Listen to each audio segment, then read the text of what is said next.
An argument against the reliability of the Gospels is that Jesus taught in his native language of Aramaic, but the Gospels are written in Greek.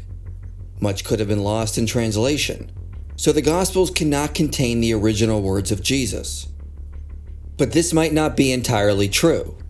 Although it's not up for debate that Jesus' primary language was Aramaic, it was common in that day for Jews to be able to converse in Greek or be fully bilingual.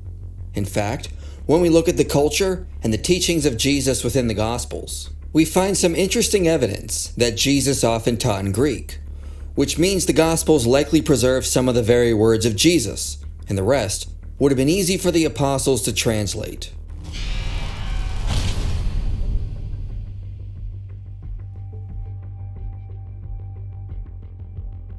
When we think of Judea 2,000 years ago, we think of people who were primarily Aramaic speakers. This is true, but in the ancient world, due to vast trade networks, Hellenization, and the vast extent of the Roman Empire, many people were bilingual, or even trilingual. Greek was widely spoken across the Roman Empire, and the main language of the eastern half. The scholar Maurice Casey notes in the Second Temple period, Greek was widely used throughout Israel. By the time of the Maccabees, many Jews had Hellenized, a process which included the building of a gymnasium and undergoing aspects of Greek education. We must infer that assimilating Jews in Jerusalem learnt Greek. According to Stanley Porter, 68% of all the ancient Jewish inscriptions from the Mediterranean world are in Greek. In Judea, it's estimated that 55 to 60% of all of them are in Greek. In this period, Jerusalem's ruling council was called by a Greek name, the Sanhedrin. Peter William van der Hearst said, "The first impression one gains from these data is that Greek was the language of the great majority among the Jews in the imperial period, probably of more than 2/3 of them." The Essenes, the Jewish sect that lived in the wilderness, had Greek copies of the Hebrew Scriptures. Given their conservative stance on Jewish law, it is unlikely that they would have used the Greek language if it was not already a long-standing practice. Evidence of Greek is found at Masada, and we have found more ostraca in Greek from the region than in Aramaic or Hebrew. There is also good reason to think Greek was common in Galilee. Matthew referred to it as the land of Gentiles. Greek was used in the court of Herod Antipas, and was widely used in the cities of Sepphoris and Tiberias. Both of these cities were close to Nazareth. Scholars like Casey, Porter, Key, and Gleaves list a ton of additional evidence that demonstrates widespread knowledge of Greek in the region throughout the Second Temple period. So it's reasonable to infer Jewish tradesmen like carpenters or fishermen would have known Greek living close to cities like Sepphoris, merely from cultural interactions and trade. H.C. Key said, "This means that for Jesus to have conversed with inhabitants of cities in the Galilee, and especially of cities of the Decapolis and the Phoenician region, he would have had to have known Greek, certainly at the conversational level." Greek had such a heavy influence on the region, Aramaic began incorporating Greek loanwords. Maurice Casey notes this does not demonstrate that Greek was the primary language of Judea. The evidence indicates Aramaic was the primary language for the inhabitants, but a large percentage of the population would have been bilingual, and most Jews would have probably been able to converse in Greek. Someone like Jesus, who was first a carpenter and then a rabbi, likely would have known Greek as a second language, given how widespread it was. Some scholars have even suggested Jesus also knew how to read Hebrew. Casey says, "General evidence therefore dictates that Jesus was brought up to speak Aramaic, and makes us take seriously the possibility that he also knew Greek and/or Hebrew." Stanley Porter said, "The archaeological, linguistic, and sociological evidence seems to indicate that the region was multilingual, including at least Aramaic and Greek in widespread and frequent use. Therefore, the likelihood that Jesus, along with most Gentiles and Jews, was multilingual himself is strong." Within the Gospels, there are also indications Jesus knew Greek. John mentions that Greeks wanted to speak to him. The implication is they expected to speak with him in their language. When the Jews were debating with Jesus and assumed he intended to go among the dispersion and teach the Greeks, the implication is everyone knew Jesus spoke Greek in order to potentially teach them. Many of Jesus' parables show familiarity with cultural aspects of trade and government from the time period. Much of this would have been conducted in Greek, which suggests Jesus knew the language in order to gain this knowledge he displays in his parables. Stanley Porter said, "In light of this accumulated evidence, which is overwhelming when compared to the equivalent Aramaic evidence, it is surprising that many scholars have not given more consideration to the hypothesis that Jesus spoke and even possibly taught in Greek. And furthermore, that there is a possibility, if not a likelihood, that we have some of the actual words of Jesus recorded in the Gospels." A.W. Argyle noted it is a mistake to assume there must be an Aramaic original behind all his words. Given the language's widespread use in the region, and the amount of Gentiles Jesus and his disciples interacted with throughout the Gospels, it is likely he taught in Greek, and many of these Greek teachings are preserved in the Gospels. Porter argues there are at least 8 episodes in the Gospels where Jesus spoke in Greek. 7 of these likely contain the original words of Jesus. One of the most likely places is when Jesus spoke with Pilate. Porter notes that none of the Gospels indicate a translator was needed for them to converse, and the pace of the narrative in which Pilate and Jesus speak, Pilate speaks with the elders and speaks to the crowd, suggests everyone was speaking the same language, and that language would have been Greek. Given the multiple attestation found among the Gospels of Pilate asking Jesus if he is a king or not, Porter argues we likely have some of the very words Jesus said to Pilate. Mark also tells us that when Jesus went to the region of Tyre and Sidon, he spoke with a Syro-Phoenician woman. Porter suggests this would indicate she was a Greek speaker by birth. Thus Jesus would have conversed with her in Greek. Porter notes the way the conversation is worded that Jesus has with his disciples at Caesarea Philippi suggests it was originally in Greek. The wordplay surrounding the name of Peter makes sense in Greek, as well as the terms for binding and loosening and Hades. Jesus thus says, "You are Petros, and upon this Petra I intend to build my church." This accounts well with the alternation in Greek words, unnecessary if it merely translates the same Aramaic word, and it accommodates general Greek usage of the 2 words as well. Porter also notes the grammatical structure of this passage is dissimilar to the way Matthew typically writes, which suggests it was not made up by a Matthewian redactor. Since again this vocabulary is not part of Matthew's redactional tendency, or any of the Gospels for that matter, it appears possible, if not likely, that these words go back to Jesus himself. Appealing to the cultural circumstances and grammatical structure, Porter suggests a few other passages may contain the original Greek statements of Jesus. Additionally, Peter J. Williams suggests that some of the statements found in the Sermon on the Mount may have originally been uttered in Greek.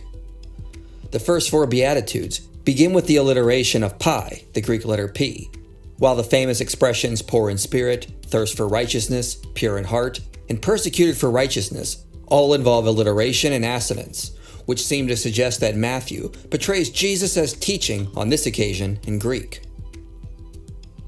Before presenting the Sermon on the Mount, Matthew also reports that crowds came to hear Jesus from Galilee and Decapolis. Some scholars suggest the sermon is just an amalgamation of various things that Jesus taught. However, if Jesus actually gave a specific sermon that contained these teachings, given that crowds came from regions that heavily spoke Greek, it could very well be the case that Jesus gave the sermon in Greek so more people could understand. If the sermon is an amalgamation of various teachings, then given that Jesus would at times teach to crowds from Greek-speaking regions, like Decapolis, it is likely he would have taught them in Greek, and many of those sayings are likely preserved in places like the Sermon on the Mount. Maurice Casey suggests Matthew 6 may have originally been uttered by Jesus in Greek. The word for hypocrite in Greek is better translated as actor. This meaning fits better with the context, as it is referring to overtly observant Jews who desired to obtain praise from those watching their religious rituals, similar to the job of an actor. The closest Aramaic word for actor does not show up until much later texts. The sharper force of hypocrites also fits the dramatic imagery of Matthew 6:2-5, which clearly refers to the sort of behavior found in cities. We should therefore conclude that Jesus used this Greek word polemically. Casey suggests Jesus did not usually teach in Greek, but G. Scott Gleaves suggests it may have been more often than we realize. Gleaves notes in the Gospels, we have a few instances where the authors felt it necessary to translate the Aramaic phrase that Jesus uttered. This could indicate that when Jesus taught during his ministry, he primarily taught in Greek, and only taught in Aramaic when the listeners didn't know Greek well enough to follow along. And Mark may indicate this by reproducing the Aramaic saying and translating it for us when this occurred. Nigel Turner said, "If Jesus regularly taught in Aramaic, it is difficult to explain why St. Mark adopted the curious practice of reproducing only some, and not all, of his sayings in Aramaic. St. Mark gives no more than Talitha Kumi, Korban, Ephatha, Abba, Eloi, Eloi, lama sabachthani." One would think that the evangelist's reason for reproducing this particular selection of transliterations is that contrary to his usual way, Jesus spoke in Aramaic on these occasions. The reason why is not so clear, but on some of them, he may have been addressing individuals whose sole language was Aramaic. However, it's probably going too far to claim that Jesus taught in Greek, apart from the times a gospel author felt the need to preserve the original Aramaic saying. Maurice Casey notes at times, the Greek in Mark is hard to understand, and the words of Jesus make more sense as reconstructed Aramaic originals. There probably are underlying Aramaic sayings at various places in the Gospels that were not originally spoken in Greek. So we cannot conclude Jesus overwhelmingly taught in Greek. But it also doesn't seem correct to say that Jesus only taught in Aramaic. Given the cultural context, it is likely Jesus used both languages and would shift between them depending on who he was talking to.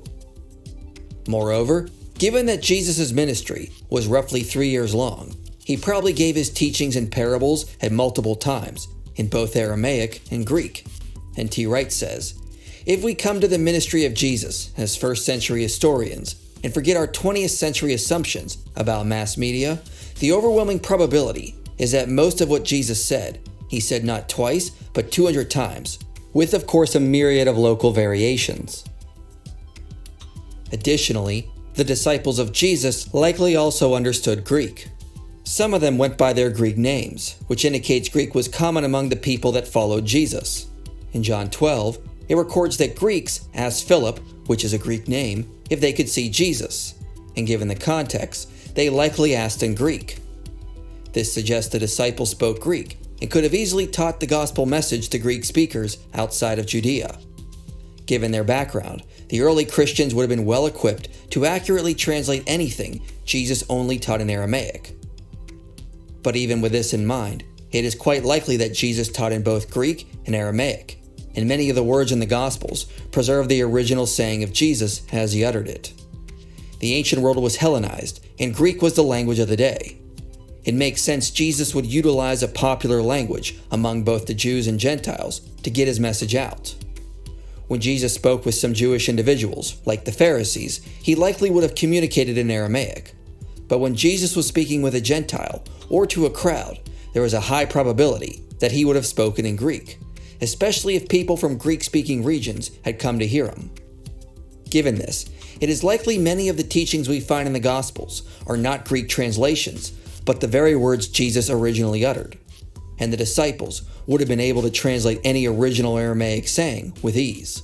As Robert Gundry said, "We cannot naively work on the assumption that everything was originally in Aramaic, that we should seek Aramaic equivalents wherever possible, and that wherever Aramaic equivalents cannot be traced, we must reject authenticity. Whether we like it or not, the matter is a great deal more complex, but with the added complications of a trilingual milieu in first century Palestine, there is the compensation that parts of the gospel tradition, which may have sounded too Hellenistic to be authentic, may be authentic after all, and that many of the Dominical sayings in the present Greek texts of the Gospels may be closer to the ipsissima verba of Jesus than has been supposed. Many may in fact be identical, with Dominical sayings originally spoken in Greek."